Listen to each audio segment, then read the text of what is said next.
আওয়ামী লীগকে নিষিদ্ধ না করলে কোন উপদেষ্টার পিঠের চামড়া জনগণ রাখবে না। গত 8 মাসে সরকার ব্যর্থতার পরিচয় দিয়েছে। তারা আওয়ামী লীগের বিচার করতে পারে নাই, এই আওয়ামী ফ্যাসিবাদের দোসরদেরকে গ্রেপ্তার করতে পারে নাই, বরং অনেকে নিরাপদে দেশ ত্যাগ করেছে। সরকারের বিভিন্ন এজেন্সি এবং উপদেষ্টারা সেটির মধ্যস্থতা করেছেন, ব্যবস্থা করেছেন। এমনকি অনেক ক্ষেত্রে গ্রেপ্তারের পরে অনেকে জামিনে বেরিয়ে গেছেন। এই মাফিয়া দুর্বৃত্ত লীগের ব্যবসায়ীরা এখনো দেশের অর্থনীতিতে প্রভাব বিস্তার করছেন। হত্যা করেছে, আওয়ামী লীগ একটি মানবতা বিরোধী অপরাধ করেছে। এই জাতিসংঘের রিপোর্টকে সামনে রেখে দ্রুত সময়ের মধ্যে আওয়ামী লীগকে নিষিদ্ধ করুন। আওয়ামী লীগকে নিষিদ্ধ না করলে কোন উপদেষ্টার পিঠের চামড়া জনগণ রাখবে না।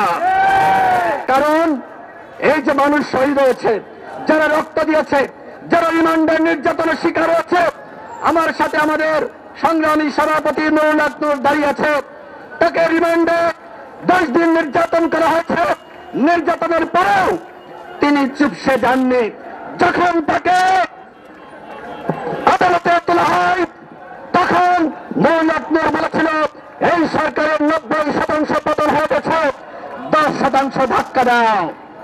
এত বড় ঘোষণা বাংলার ইতিহাসে দ্বিতীয় কোন ব্যক্তি দিয়েছে বলে আমার জানা নেই। আপনাদের জানা থাকলে বলবেন। রিমান্ডে নির্যাতনের শিকার হওয়ার পরেও নুরুল হক নূর থানা যাননি, গণ অধিকার পরিষদ থানা যায়নি, আমাদের নেতৃবৃন্দ থানা যায়নি। আবু হানিফকে গুম করা হয়েছিল, আমাদের নেতৃবৃন্দকে গ্রেপ্তার করার জন্য বাসায় বাসায় বাড়িতে বাড়িতে অভিযান চালানো হয়েছে। আমাদের 11 জন ভাই শহীদ হয়েছে, আমাদের অসংখ্য ভাই গুলিবিদ্ধ হয়েছে। এই উপদেষ্টা পরিষদকে বলবো, বাংলাদেশে কোন দল যদি আন্দোলন না করে গণ অধিকার পরিষদ গণহত্যার বিচার এবং আওয়ামী লীগের নিষিদ্ধের বিষয়ে অবশ্যই আন্দোলন করবে। আপনারা কি এই উপদেষ্টা পরিষদ যদি ডেকে আপনাদেরকে বলে থেমে যান, আপনারা কি থেমে যাবেন?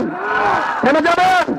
আওয়ামী লীগের ঠিকানা, আওয়ামী লীগের ঠিকানা, পান্ডা লীগের ঠিকানা।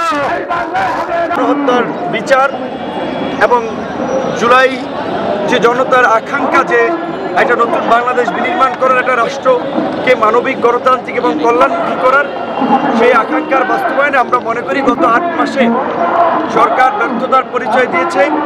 তারা আওয়ামী লীগের বিচার করতে পারে নাই, এই আওয়ামী ফ্যাসিবাদের দোসরদেরকে গ্রেপ্তার করতে পারে নাই, বরং অনেকে নিরাপদে দেশ ত্যাগ করেছে।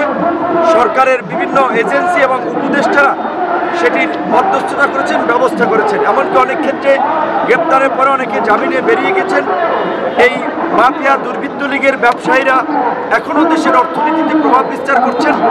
এটি আমি মনে করি এই গণ অভ্যুত্থানের অংশীজন হিসেবে আমাদের জন্য হুমকির তৈরি করেছে এবং তারা যে আস্ফলন দেখাচ্ছে পার্শ্ববর্তী দেশের মদদে, তারা যেভাবে আমার দেশকে নতুন করে অস্থিতিশীল করার চেষ্টা করছে, তাতে আওয়ামী লীগ নিষিদ্ধ না হলে এই দেশের স্বাধীনতা সার্বভৌমত্ব ঝুঁকির মধ্যে পড়বে, বিপ্লব ব্যাহত হবে। সেজন্য আমরা এই ফ্যাসিবাদী আওয়ামী লীগকে নিষিদ্ধ করা এবং গণহত্যার বিচার সহ রাষ্ট্র সংস্কারের দাবিতে আমরা মনে করি যে এই অন্তর্বর্তীকালীন সরকারের এই উপদেষ্টা পরিষদ ব্যর্থতার পরিচয় যেহেতু দিয়েছে, গণ অভ্যুত্থানের অংশীজনদেরকে নিয়ে জাতীয় সরকার গঠন করে সকলের প্রতিনিধিত্ব নিয়ে এই সরকারের ভিত্তিকে মজবুত করতে হবে এবং এই সরকারের ভিত্তি মজবুত করার মধ্যে দিয়েই তারা গণহত্যাকারীদেরকে গ্রেপ্তার, গণহত্যার বিচার এবং গণহত্যাকারীদের রাজনীতি নিষিদ্ধ সহ রাষ্ট্র সংস্কারে কার্যকর ব্যবস্থা নিতে পারবে। এই দাবিতে গত একেবারে কয়েকদিন ধরেই ছাত্র জনতা রাজপথে সরাসরি অবস্থান নিয়েছে। আজকে গণ অধিকার পরিষদে পল্টন মোড়ে অবস্থান নিয়েছে এবং এই বিষয়ে সরকারের সুস্পষ্ট দিক নির্দেশনা না আসা পর্যন্ত আন্দোলন চলবে।